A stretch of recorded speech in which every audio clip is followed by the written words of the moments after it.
Rachel Reeves went cozying up to China after her autumn budget helped send the UK's economy plunging. Well, she is in need of new friends, after all. I just hope they know what they're letting themselves in for.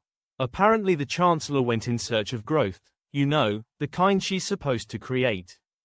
Has she thought about looking down the back of the sofa? That's where I normally find things that have gone missing. But seriously, surely Labour knows you can't build the UK economy by leaning on other countries. We tried it and it doesn't work.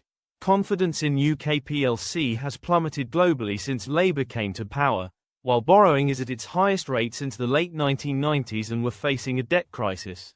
Oh, and the pound hit a 14-month low. It's no wonder many are warning that this could be Reeves-Dennis Healey moment.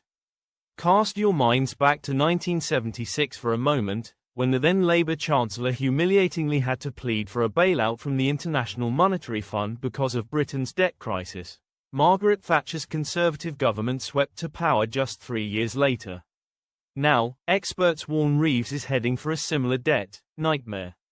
And whatever the external forces at play, it's her name on the door of number 11, so she has to take responsibility for what's happened. Gallivanting off to China on an all-expenses-paid trip, when many people are too poor or afraid to put on the heating, isn't the answer.